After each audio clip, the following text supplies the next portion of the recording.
Israel ने Syria की राजधानी दमिश्क में ईरानी दूतावास पर एक बड़ी एयर स्ट्राइक की थी, जिसमें ईरान के वरिष्ठ कमांडर ब्रिगेडियर जनरल मोहम्मद रेजा जाहेदी समेत ईरान के 7 बड़े सैन्य अधिकारियों की मौत हो गई थी और इस हमले के बाद से ही ईरान बौखलाया हुआ था। ईरान के विदेश मंत्री हुसैन अमीर अब्दुल्लाहिन ने कहा था कि इस हमले के जिम्मेदार लोगों को बख्शा नहीं जाएगा। वहीं दूसरी तरफ लेबनान के आतंकी संगठन हिजबुल्लाह ने भी इजराइल से बदला लेने की कसम खाई थी।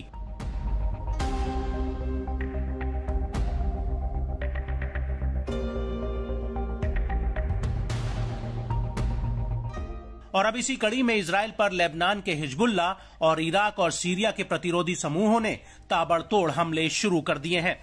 इजरायली एयर स्ट्राइक के एक दिन बाद ही हिजबुल्लाह और इराक के प्रतिरोधी समूहों ने उत्तरी इजराइल में एक बड़ा हमला किया है। जिस इलाके में यह हमला हुआ है, हिजबुल्लाह उसे इजराइल के जबरन कब्जे वाला इलाका बताता है। हिजबुल्लाह का कहना है कि इजराइल ने फिलिस्तीन से साल 1948 में यह इलाका हड़प लिया था। दूसरी तरफ इराक के प्रतिरोधी समूहों ने भी दक्षिण पूर्व सीरिया में एक अमेरिकी सैन्य अड्डे पर हमला किया है। लेबनान की न्यूज एजेंसी अल मयादीन ने अपनी एक रिपोर्ट में हिजबुल्लाह प्रमुख के बयान का हवाला देते हुए ये दावा किया है। हिजबुल्लाह ने दावा किया कि उसने इजराइल की नई नवेली लिमान बटालियन के ऊपर गोला बारूद से हमला किया है। यह हमला उत्तरी इजराइल में किया गया है।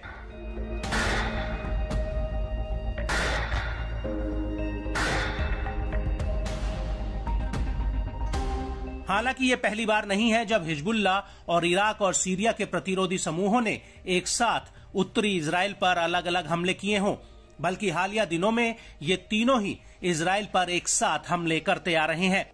हिजबुल्लाह का कहना है कि उसने कब्जे वाले शीबा फार्म्स में रुइसत अल आलाम और कफार चौबा हिल्स में इजरायली सैनिकों के ऊपर रॉकेटों का एक पूरा साल्वो दागा है। इसके अलावा बगदादी सैन्य चौकी पर भी इजरायली सेना की एक टेक्निकल टीम पर भी हमला हुआ है, जो जासूसी उपकरणों की जांच में लगी हुई थी। हिजबुल्लाह शीबा फार्म्स के इन इलाकों को अपना बताता है। वहीं इन हमलों के इतर हिजबुल्लाह ने इजराइल के रेमोन एयरपोर्ट पर भी एक ड्रोन अटैक करने की कोशिश की है।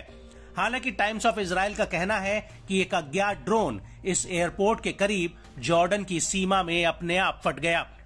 लेकिन इजराइल पर हमले के अलावा हिजबुल्लाह ने जॉर्डन और इराक बॉर्डर के करीब सीरिया के होम्स प्रांत में अमेरिकी सेना के एक सैन्य अड्डे पर ड्रोन अटैक किया है।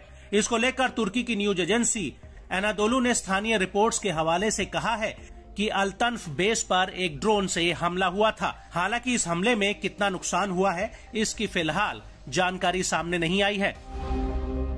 लेकिन बड़ी बात यह है कि एक तरफ लेबनान का हिजबुल्लाह इजराइल पर हमले कर रहा था, वहीं दूसरी तरफ इराक के प्रतिरोधी समूहों ने इजराइल के तलनौफ एयरबेस पर एक ड्रोन हमला कर दिया है। जहां पर यह हमला हुआ है वो इलाका दक्षिणी रहवोत से महज 5 किलोमीटर की दूरी पर है। लेकिन बड़ा सवाल ये है कि इन हमलों की वजह से क्या इजराइल एक नए युद्ध की तरफ बढ़ रहा है, जिसमें एक तरफ इजराइल खड़ा है तो वहीं दूसरी तरफ हिजबुल्लाह, हमास, इराक और सीरिया के प्रतिरोधी समूह और यमन का हूती। और अगर ऐसा होता है तो मिडिल ईस्ट में एक बड़ा युद्ध सुलग सकता है, जिससे पूरी दुनिया अछूती नहीं रहेगी।